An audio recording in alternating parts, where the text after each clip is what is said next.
open business model concept. It's been around for a little bit, but you don't hear the term, hey, I've got an open business model as you go through. But you'll see it in action, especially in some very specific industries as you go through. A lot of it is just collaboration between two partners or maybe three or four partners even. It really just depends as to what you're interested in and if the things overlap as you go through, if the two different interests, by the things, I mean the interests of the car, do they overlap or are they competing against each other? Although sometimes you have some people sharing items, even if it appears they could be in competition in other areas. So first of all, really the open business model needs to have value creation for all involved. In business terms, value creation is a secret word for making money. That's what it's about. Companies pursuing an open business model, they search for novel ways to work together with this supplier over here. Whoa, well, that's a bank. How can I sit down and work with the bank as you go through? I don't need a loan, but I do need their customers. How do I help their customers? You got to think about the different aspects as to what you would bring them and what they would bring you that wouldn't cost you any money, that sits down there and brings value to their customers, because if it brings value to their customers, it brings value to them, and vice versa as you go through. That really is the concept of an open business model. It's flexible. You want to open up space for people to, here's the philosophical, people grow, communicate, build trust relationships. Okay, this is about connecting with a different audience than you currently have right now. That's what it is. Sometimes to do that, you have to devolve power, back off your power over decision making, bring other people into your decision making realm, share revenue, which can be kind of tough as you go through. You mean I got to share my money? Well, yeah, it's our money. Oh, all right.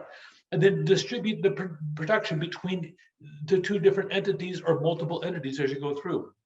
So by the time you're done, you want to have an exchange of information. And a lot of times you have a formal name for it, knowledge commons as you go through, value exchanges as you go through. Sometimes the intellectual property that's generated by open business models, because this model is really common in research and development. Research and development, the slang for that in business is R&D as you go through. So intellectual property often is really shared mutually between the people that brought it together. A lot of times it's actually filed together as they go through, and that way they can share that common interest as you go through. A lot of times you want to have some kind of positive thing as you go through, because money is not the only exchange that takes place in business. Sometimes great long-term relationships happen, business relationships happen, intellectual property happens as you go through. Sometimes actually developing long-term plans outside of your current parameters geographically helps an awful lot as you go through. It's a recognition that money, value, compensation, control isn't just one way from the customer to you, but it's the customer to you, to them, to their customer, back to you, and your customers back to them. So everybody's helping each other in the process as you go through. That really is the idea behind an open business model concept. We're going to dive into some specifics as to who's doing it and why they're doing it as you go through. It could be a profit, a nonprofit. It could be cooperative or corporation based as you go through. It just depends.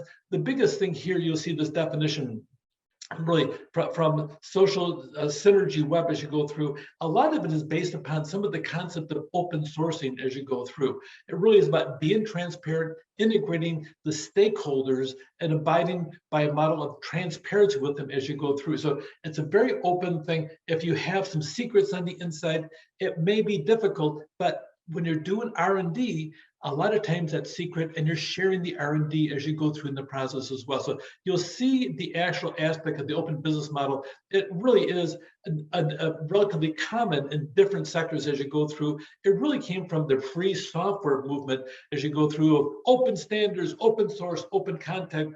Actually, it really took root across the entire globe as you go through, and really has helped advance an awful lot of different areas in AI and different types of programming as you go through by having the open source aspect as you go through.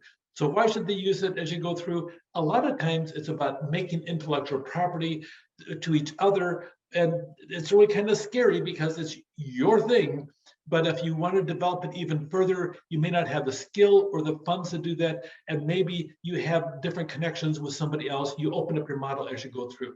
So here are the points, the takeaways from this concept of the open business model. value creation for everybody.